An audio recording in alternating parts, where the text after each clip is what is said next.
this video, we propose to lay down the foundation for a treatise on cosmic fire, and to consider the subject of fire both macrocosmically and microcosmically, thus dealing with it from the standpoint of the solar system and of a human being. This will necessitate some preliminary technicalities, which may seem at first perusal to be somewhat obtuse and complicated, but which, when meditated upon and studied, may eventually prove illuminating and of a elucidating nature.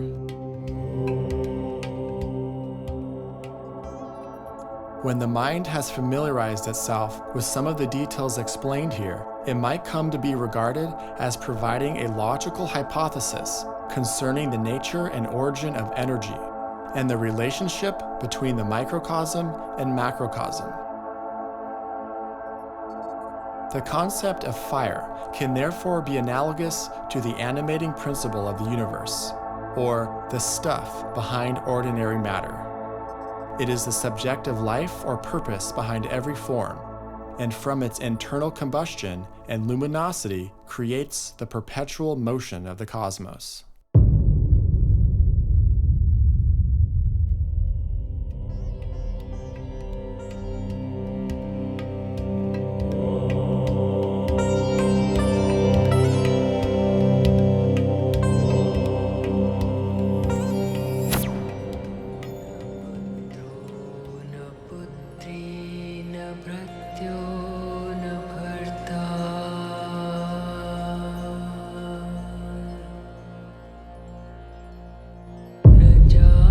There is one boundless, immutable principle, one absolute reality, which antecedes all manifested conditioned being.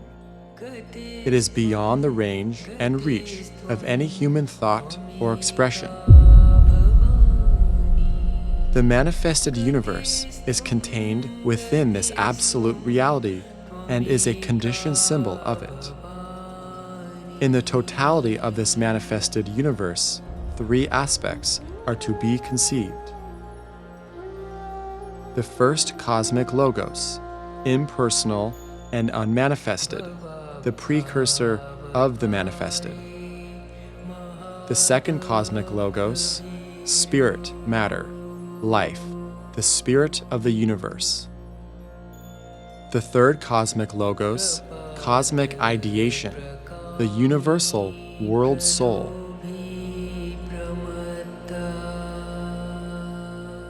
From these basic creative principles, in successive gradations, there issue in ordered sequence the numberless universes comprising countless manifesting stars and solar systems. Each solar system is the manifestation of the energy and life of a great cosmic existence, whom we call, for lack of a better term, a solar logos. This solar logos incarnates or comes into manifestation through the medium of a solar system. This solar system is the body or form of this cosmic life and is itself triple. This triple solar system can be described in terms of three aspects, or, as the Christian theology puts it, in the terms of three persons. Electric fire, or spirit, the first person, the Father, life, will, purpose, positive energy. Solar fire, or soul, the second person, the Son, consciousness, love, wisdom, equilibrized energy. Fire by friction, or matter. The third person, the Holy Spirit, form, active intelligence, negative energy.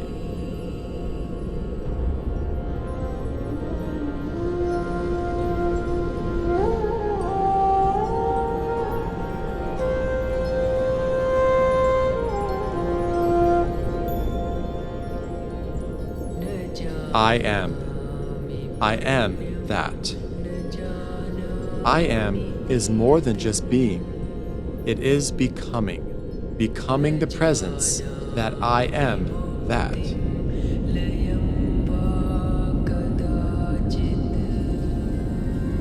These three aspects of the whole are present in every form. The solar system is triple, manifesting through the three mentioned above.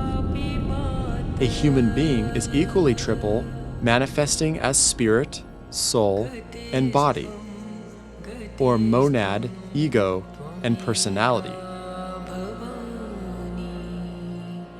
The atom of the scientist is also triple, being composed of a positive nucleus, the negative electrons, and the totality of the outer manifestation, the result of the relation of the other two.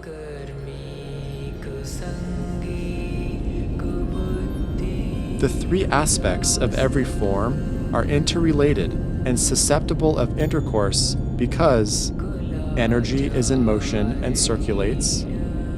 All forms in the solar system form part of the whole and are not isolated units. This is the basis of brotherhood, of the communion of saints, and of astrology.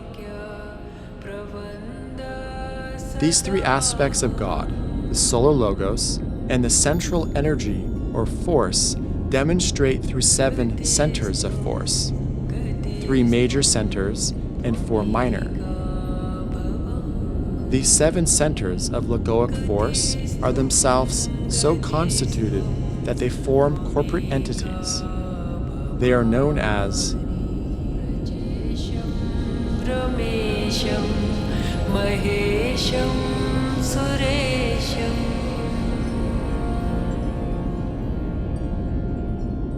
The 7 logi embody 7 types of differentiated force and are known as the Lords of the Rays. The names of the rays are Ray 1, the ray of will or power. Ray 2, the ray of love wisdom. Ray 3, the ray of active intelligence. Ray 4, the ray of harmony, beauty, and art. Ray 5, the ray of concrete knowledge or science. Ray 6, the ray of devotion or of abstract idealism. Ray 7, the ray of ceremonial magic or order.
There is one basic law called the Law of Periodicity. This law governs all manifestation. Whether it is the manifestation of a solar logos through the medium of a solar system, or the manifestation of a human being through the medium of a form. This law controls likewise in all the kingdoms of nature.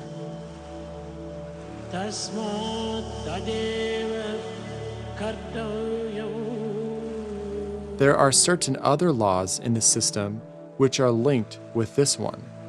Some of them are as follows. The law of economy, the law governing matter, the third aspect. The law of attraction, the law governing soul, the second aspect.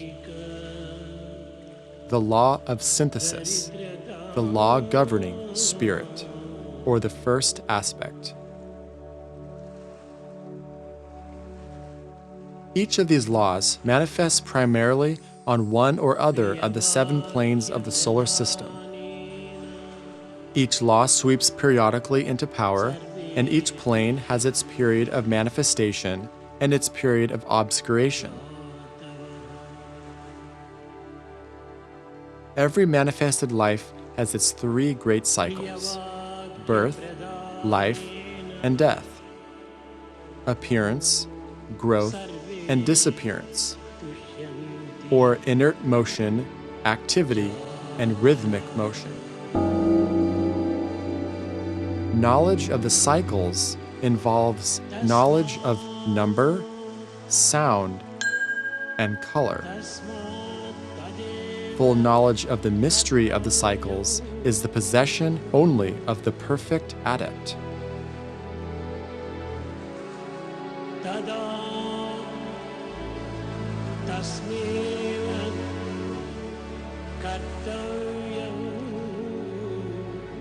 All souls are identical with the Oversoul. The logos of the solar system is the macrocosm, man, the microcosm. Soul, or consciousness, is an aspect of every form of life, from a logos to an atom. This relationship between all souls and the Oversoul constitutes the basis for the scientific belief in brotherhood. For brotherhood is a fact in nature, not an ideal. The law of correspondences will explain the details of this relationship. This law of correspondences, or of analogy, is the interpretive law of the system, and explains God to man.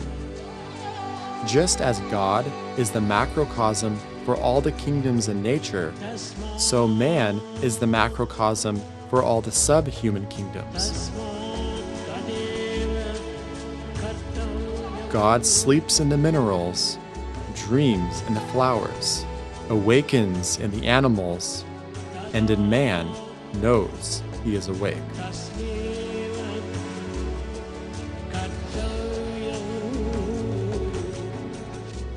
The goal for the evolution of the atom is self-consciousness, as exemplified in the human kingdom. The goal for the evolution of man is group consciousness, as exemplified by a planetary logos. The goal for the planetary logos is God consciousness, as exemplified by a solar logos. The solar logos is the sum total of all states of consciousness within the solar system.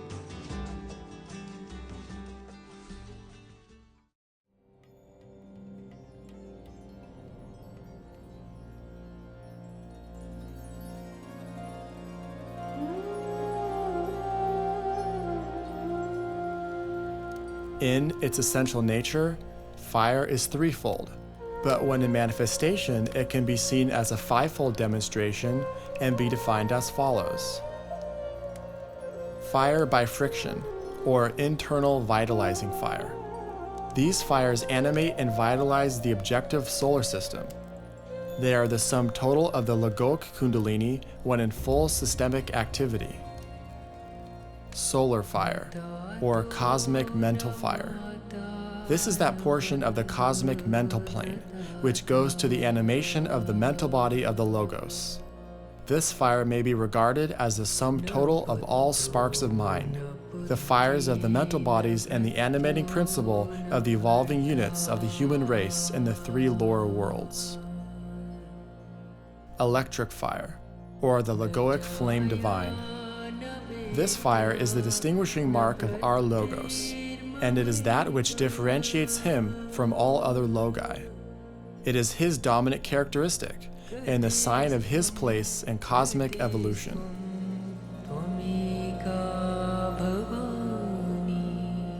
This threefold fire may be expressed in ray terms as follows. First, we have the animating fires of the solar system, which are the fires of the primordial ray of active intelligence, matter. These constitute the energy of Brahma, the third aspect of the Logos.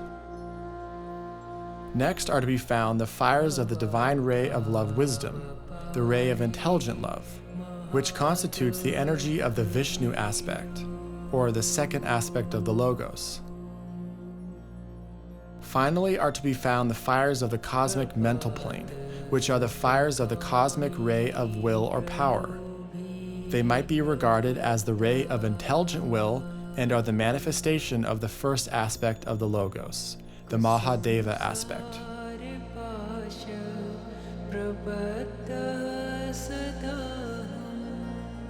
The ray of intelligent activity is a ray of a very demonstrable glory and of a higher point of development than the other two. Being the product of an earlier Makalapa or previous solar system, it embodies the basic vibration of this solar system and is its great internal fire, animating and vitalizing the whole and penetrating from the center to the periphery. It is the cause of rotary motion and therefore of the spheroidal form of all that exists.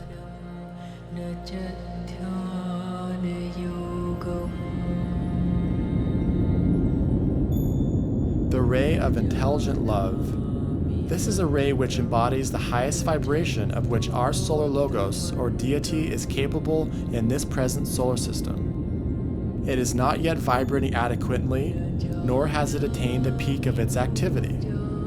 It is the basis of the cyclic spiral movement of the logoic body. And just as the law of economy is the law governing the internal fires of the solar system, so the cosmic law of attraction and repulsion is the basic law of this divine ray.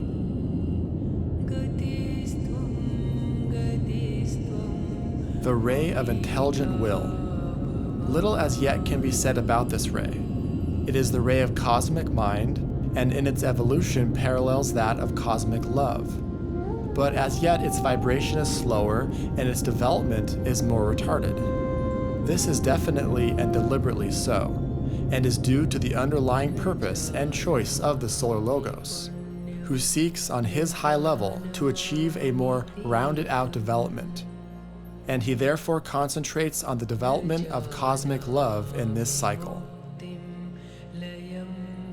The law of synthesis governs this ray, and is the basis of the systemic movement that may be best described as that of driving forward through space, or forward progression.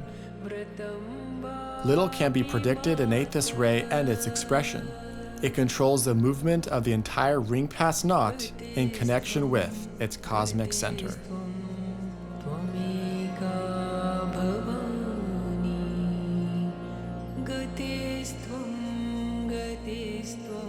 These three expressions of the divine life may be regarded as expressing the triple mode of manifestation. First, the objective or tangible universe. Second, the subjective worlds of form. And thirdly, the great spiritual internal fires that animate and vitalize themselves in a twofold manner. First, as latent heat. This is the basis of rotary motion and the cause of the spheroidal coherent manifestation of all existence. From the galactic atom, the solar atom, planetary atom, the human atom, down to the minutest atom. Second, as active heat. This results in the activity and the driving forward of material evolution. On the highest plane, the combination of these three factors is known as the sea of fire, of which Akasha is the first differentiation of pre-genetic matter. Akasha, when in manifestation, expresses itself as Fohat, or divine energy. And Fohat on the various planes is known as ether, air, fire, water, and electricity. It is the sum total of that which is active, animated, or vitalized, and of all that concerns itself with the adaptation of the form to the needs of the inner flame of life.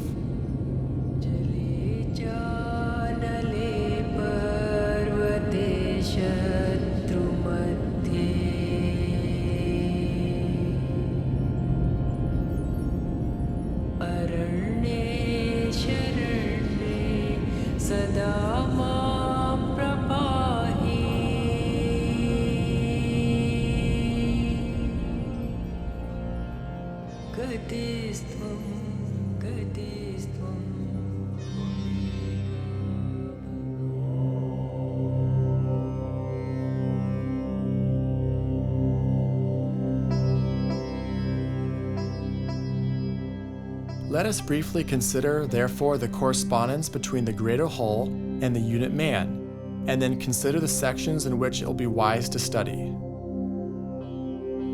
Fire in the microcosm is likewise threefold in essence and fivefold in manifestation. First, there is internal vitalizing fire, which is the correspondence to fire by friction.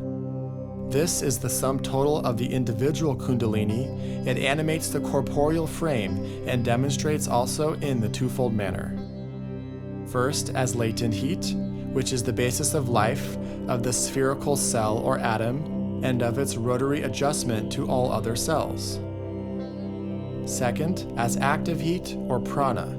This animates all and is the driving force of the evolving form. It shows itself in the four ethers and in the gaseous state. This fire is the basic vibration of the little solar system, in which the monad or human spirit is the logos. And it holds the personality or material man in objective manifestation, thus permitting the spiritual unit to contact the plane of densest matter. It has its correspondence in the ray of intelligent activity and is controlled by the law of economy.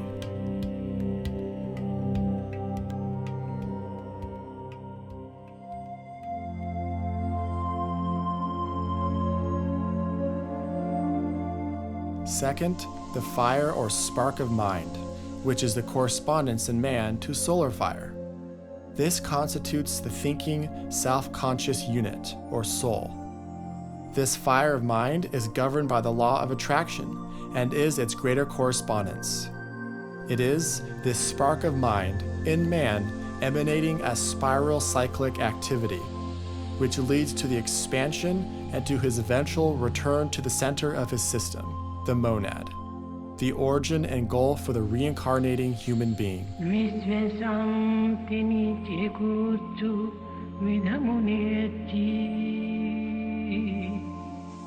As in the macrocosm, this fire also manifests in a twofold manner.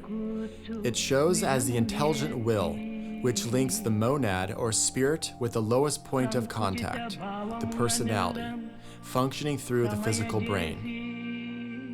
It likewise demonstrates, as yet imperfectly, as a vitalizing factor in the thought forms fabricated by the thinker. Presently, too few of people are in close enough touch with their own higher self that they cannot yet build matter of the mental plane into a form which can be truly said to be an expression of the thoughts, purpose, or desire of their soul. But in due time, as the consciousness of humanity evolves and expands into higher levels of awareness, the thought forms will begin to reflect those higher, more subtle impulses coming from the soul.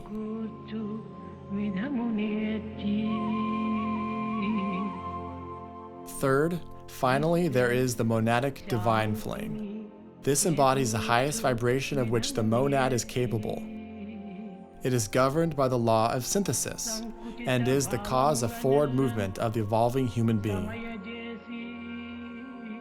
We now come, in due course, to the point of merging or to the end of manifestation, and to the consummation of the great cycle. What shall we therefore find? Just as in the macrocosm, the blending of the three essential fires of the cosmos marked the point of logoic attainment, so too in the blending of the essential fires of the microcosm do we arrive at the apotheosis of human attainment for this cycle. When the latent fire of the personality, or lower self, blends with the fire of mind, that of the higher self, and finally merges with the divine flame, then the man takes his fifth initiation in this solar system, and has completed one of his greater cycles. When the three blaze forth as one fire, liberation from matter, or from material form is achieved. Matter has been correctly adjusted to spirit, and finally the indwelling life slips forth out of its sheath, which forms now only a channel of liberation.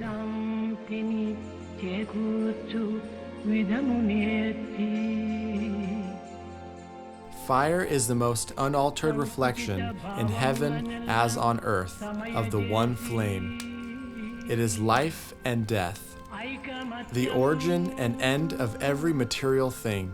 It is divine substance. ఐకమత్యము సహజీవనాధికము